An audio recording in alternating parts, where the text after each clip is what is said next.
కర్నూలు జిల్లా ఎమ్మిగనూరులో సిపిఐ రాష్ట్ర కమిటీ ఆదేశాల మేరకు జాతీయ కోరికల దినోత్సవం సందర్భంగా సిపిఐ ఆధ్వర్యంలో అంగన్వాడీ మరియు ఆశా వర్కర్లు ర్యాలీ నిర్వహించారు. గత ప్రభుత్వం తమని అన్ని విధాలుగా వేధించిందని, అందుకే ఆ ప్రభుత్వానికి ఈ పరిస్థితి వచ్చిందని అన్నారు.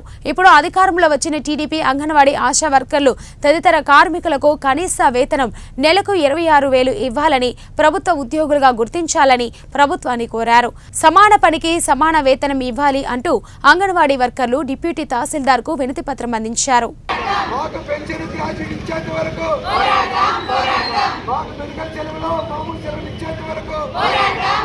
కారణం ఏమంటే ఈ రోజు కోరికల దినం అంటే ప్రతి కార్మికులు వాళ్ళ కోరికలు ఏవైతే ఉంటే అవి చెప్పుకోవచ్చు అనమాట. మేము ప్రభుత్వానికి ఇప్పుడు ఏ ప్రభుత్వం అయితే ఫామ్ లో ఉందో వాళ్ళకి మేము విన్నవించుకోవచ్చు. ఇవాళ డిమాండ్స్ అయినా అనుకోవచ్చు, కోరికలైనా అనుకోవచ్చు, ఏమైనా అనుకోవచ్చు. ఇవే డిమాండ్స్ మేము ఈ రోజు అడుగుతున్న డిమాండ్స్ గత ప్రభుత్వంలో మేము పెట్టాం. వాళ్ళు మరి మినిట్స్ రూపంలో రాసి జూలై నెలలో ఇస్తామని చెప్పారు. మరి ఇప్పుడున్న గవర్నమెంట్ సీఎం గారు అయితేనేమి, డిప్యూటీ సీఎం గారు అయితేనేమి ఆ రోజు వాళ్ళు ప్రతిపక్షంలో ఉన్నప్పుడు మాకు ఒక హామీ ఇచ్చారు.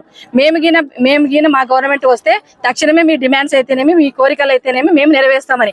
ఆయన ఎవరు లోకేష్ గారు అయితేనేమి, పవన్ గారు అయితేనేమి, చంద్రబాబు నాయుడు గారు అయితే మాకు హామీ ఇచ్చాడు. కాబట్టి ఈ రోజు మేము ఒకటే అడుగుతున్నాం, మీరు అక్క చెల్లెలను కాపాడుతాము, వాళ్ళు ఇచ్చేటి మేము బాగా చేస్తాము, గత ప్రభుత్వం ఇది చేసింది అది చేసింది మీరు చెప్పారు.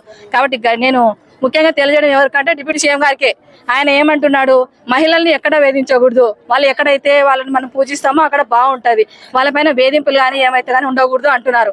సార్ మీ ప్రభుత్వం అయితే మా పైన కొంచెం వేధింపులు చేస్తుంది, మీరు అది గమనించుకుంటారని అడుగుతున్నాను. ఇంకో డిమాండ్ అంటే మీరు కూడా చెప్పారు, అప్పుడు మీరు పాదయాత్రలో ఉన్నప్పుడు కూడా మేము ఇలా ధర్నా చేసేటప్పుడు మీరు కూడా హామీ ఇచ్చారు, మీ డిమాండ్స్ ఏవైతే ఉన్నాయో మా గవర్నమెంట్ ఫామ్ లోకి వస్తే నేను ఇస్తాను అని.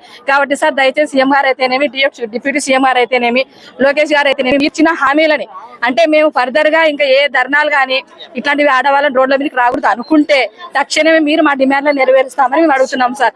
లేదు మీరు కూడా గత ప్రభుత్వం లాగానే చేస్తాము అంటే సార్ సీఎం గారు మా గురించి మీకైతే తెలుసు, ఇంతకు ముందే మీ ప్రభుత్వంలో కూడా మేము చాలా పోరాటాలు సాధించుకున్నాము. కాకపోతే మీరు కొంచెం తొందరగానే మూవ్ అయ్యి మాకు శాలరీస్ అప్పుడు పెంచారు. దానికి మేము చాలా మా అంగన్వాడీ అందరి తరఫున మేము కృతజ్ఞతలు చెప్తున్నాము. అదే విధంగా ఇప్పుడు కూడా మీరు మా గురించి ఆలోచించి మాకు న్యాయం చేస్తారని మేము కోరుతున్నాం సార్. నా పేరు శైలజ, సిఐటి నాయకురాలిని సార్.